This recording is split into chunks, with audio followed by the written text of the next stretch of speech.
Hey guys, so I just saw Scream 6 tonight, and sorry, hold on a sec. Yo. What up, bitch? It's me, the killer, from season 7, episode 28. Oh, hey, what's going on, man? I guess you're pretty proud of yourself for answering all of my trivia correctly. Well, I won fair and square. Yeah, I've been distracted. Haven't been keeping up with my cinema. The wife's been riding my ass. I'm not the killer that I used to be. Alright, look, man. Truth be told, and you probably didn't notice this because you were going through the movie so fast, but you asked me Dream Child, I believe it was. Nightmare on Elm Street 5, A Dream Child. Who was the director? And I said Rennie Harlan. That's not true. What? It was Stephen Hopkins, actually. What do you mean? I got one wrong. There you go.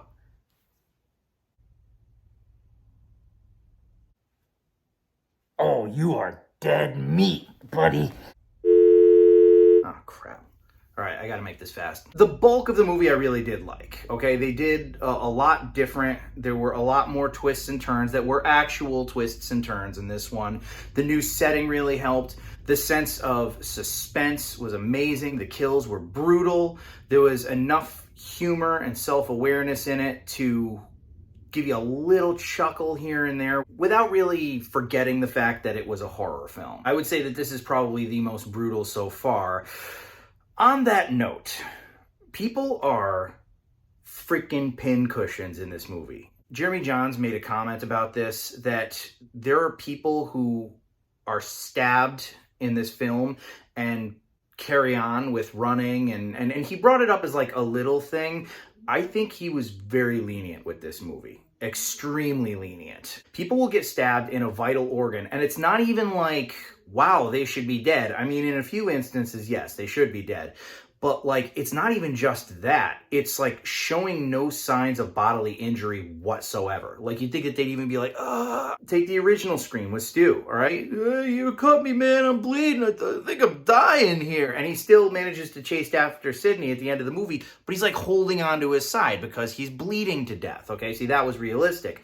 This is, like, all these people snorted a huge line of cocaine. There is no realism in any of the violence that happens, particularly at the end of this movie. The end is really where I kind of started having a problem. Again, the setup for things was pretty cool. They were taking a different route, and I really did appreciate that, as I appreciated most of the movie.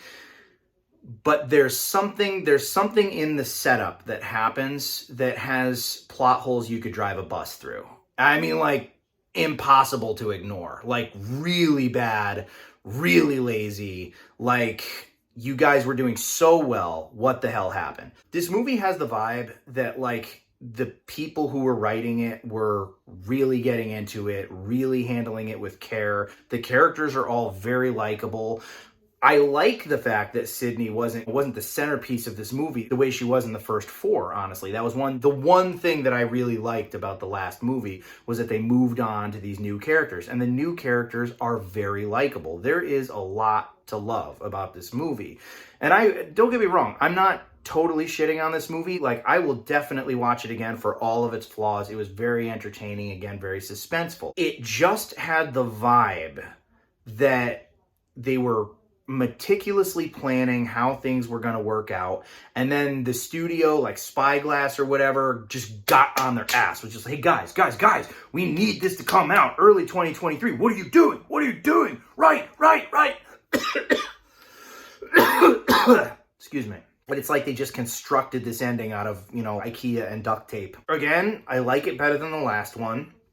They didn't do the characters dirty the way they did in the last one. I do enjoy the fact that the franchise has moved on without Sidney. There are certain things that are alluded to in this movie that are really freaking cool or have potential to be really cool going forward. But in all God's honesty, I kind of hope that if they do make this like a remakeable trilogy, that they do something very clever with the last chapter. And also, not for nothing, but take 2, 3, 4 years to make it. Like, take your time, plan it out, and try and stick the landing. So yeah, Scream 6, is it worth going out to see? Yeah, I think so. It is better than the last one. It's just got like a really disappointingly sloppy ending, honestly, in my opinion. And if you guys stay tuned in another day or so, I will do my spoiler review and I will get into specifics about things that bothered me. That review will probably be a lot more lengthy than this one. That's what you think, fucker.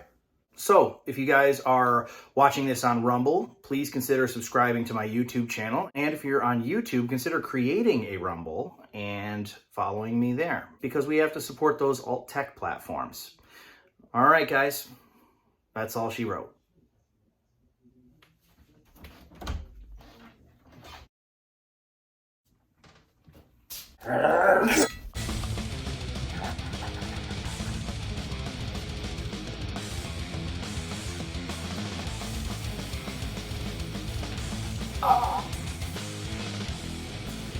It's my show now, you bitch.